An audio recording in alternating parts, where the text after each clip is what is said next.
మీ పేరు? నా పేరు కోట అండి. కోట. ఏ ఊరండి మీది? మాది బిరుగుబండి అండి. సత్తెనపల్లి మండలం, బిరుగుబండి జిల్లా. ఎంత వేస్తారు మీరు మిరప తోట? నేను 2 ఎకరాలు వేసానండి. 2 ఎకరాలు మిరప తోట వేసారు. వేసుకున్నటువంటి విత్తనం పేరేంటిదండి? ఇది మస్తు స్వీట్స్ శక్తి శక్తి తేజ అనే వెరైటీ వేసుకున్నారు. వేసుకున్నది 2 ఎకరాలు వేసారు. అవునండి. విత్తనాలు ఎక్కడ తెచ్చుకున్నారు? సత్తెనపల్లి రాజలక్ష్మి అండి. సత్తెనపల్లిలో తెచ్చుకున్నారు.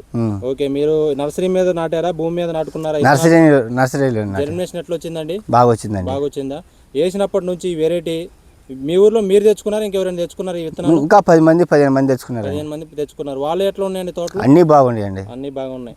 ఈ సంవత్సరం మీరు ఈ విత్తనం వేసుకున్నారు కదా, తెగుళ్ళు ఏమైనా ఆశించాయి? అసలు తెగులకు కానీ మెయిన్ పాయింట్ తెల్లదోమ మీద అయితే నెంబర్ 1గా పనిచేసిందండి.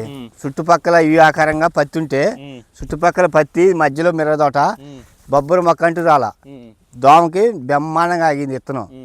శక్తి ఎంత వస్తుంది అనుకుంటున్నారు దిగుబడి మీరు? 35 దాకా వచ్చిందండి.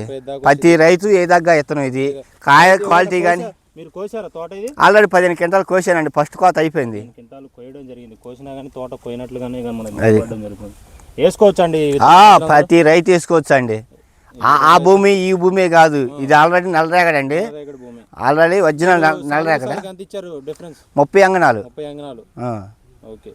శుభమస్తు సీడ్స్ శక్తి తేజ అనే వెరైటీ ఈ విధంగా మనకు రైతు తెలియజేయడం జరుగుతుంది. అవునండి. కొమ్మలు వచ్చాయి. అలాగే మనకి తాలు ఏమైనా అవుతుందండి? అసలు తాలు 10 కేజీలు కూడా రాలేదండి. 15 క్వింటాలకు వస్తే కానీ కలర్ కానీ మొత్తం కూడా వెయిట్ ఎట్లా వస్తుంది? బాగుందండి. వెయిట్ ఈ విధంగా తెలియజేయడం.